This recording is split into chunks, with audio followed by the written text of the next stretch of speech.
Good evening, Professor and classmates, and welcome to my PowerPoint presentation on the impact of conflict resolution on childhood depression.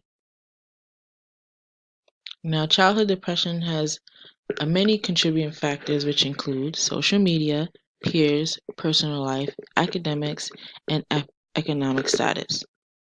With the use of the internet and kids having access to computers, tablets, and cell phones, they're able to observe their peers as well as entertainers and popular influences, which unrealistically set bars that aren't true or not for everyone everyday life. These can lead to academic failure, self-harm, harm to others, and suicide. My proposal includes a modification to an existing program, which is known as the National Alliance Mental Illness Organization, which provides programs for families and caregivers. I would modify this program by creating it as a school-based program that will create conflict resolution programs centered around dissolving conflicts children and adolescents may face, which ultimately decreases mental health symptoms. For instance, that foreign exchange student that's being bullied for being different, or that student that doesn't have, the most up-to-date clothing, or isn't maybe not as clean as all the other kids, I would like to create a safe space for them. The setting for this program I will implement will be inside of a junior high school. Mostly a junior high school that's in a troubled area, high risk area that have a lot of kids that may be, on the lower income side that may not have as much resources as others. I believe this program can be successful if all aesthetics are available. I believe all counselors that will be given these programs should be well trained in constructive controversy, mediation, and also proficient in implementing conflict resolution skills. I would like this program to create a better communication and conflict resolution skills for adolescents that can be used without a third-party intervention.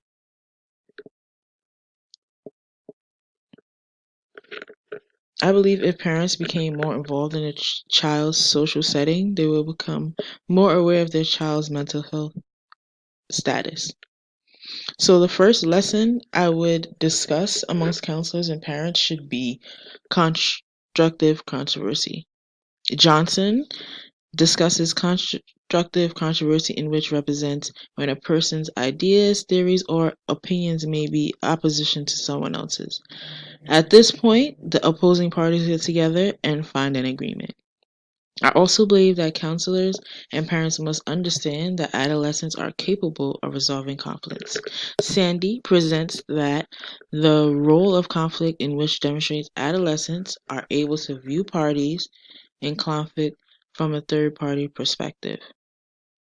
There are also a variety of programs that can be used during the conflict resolution program, such as theory-based programs, nonviolent advocacy programs, anti-nuclear war groups, and lawyers.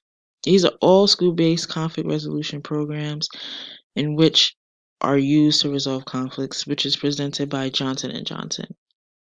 Another essential tool, I believe, for this conflict resolution program is mediation. I believe that mediation is a good way to get students to come together and talk about their conflict. Crissell, 2014, states that mediation services have grown over the years and has been effective in resolving conflicts based on cooperation rather than individuals winning or losing. Conflict resolution programs within schools can reduce bullying and conflicts within schools. A 2013 study demonstrated that there are various forms of interventions in which can prevent bullying, such as the conflict resolution model, daily check-ins, iMessages, peace journals, and peaceful beings.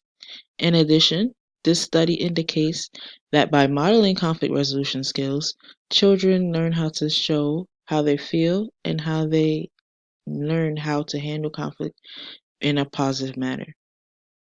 The first element needed for this program would be selecting the proper students that will benefit from this program. So I would ask educators to submit evaluations on their students' behavior and academic standings. I quote, "It was considered that the school context could be the ideal scenario due to its importance in the child's development within cognitive and social, as well as the teachers can play an important role in the detection and prevention of depressive symptoms." From these evaluations, I will select the school's top 10 most troubled adolescents. The second essential element within this program is to make sure I select the most qualified conflict resolution counselors to operate this program. These counselors should be able to implement skills within the students where they can resolve these conflicts on their own without a third party intervening. I would suggest counselors exhibit peer mediation and debate. I believe these two tactics will work within a school setting to make sure that students are voicing their opinions and hearing their peers' opinions and trying to find a common ground so there won't be any more conflict. The third element I would include would be parents. I believe parents play an important role in how children learn and how they deal with their conflict. A 2011 study demonstrated the correlation between adolescent conflict resolution among parents and peers. The study showed that parents and child relationships play an important role within building and managing relationships.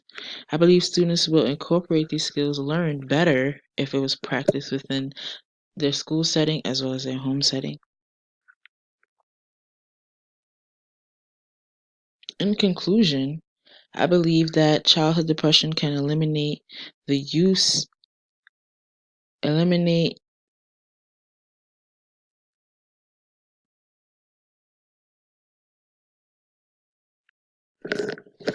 of negativity and can have a better learning environment within schools. Children are and adolescents can express themselves in a positive environment and learn from their peers, as well as resolve conflicts they may face.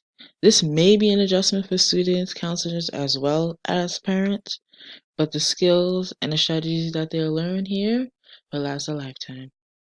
Thank you for viewing my presentation and have a great semester.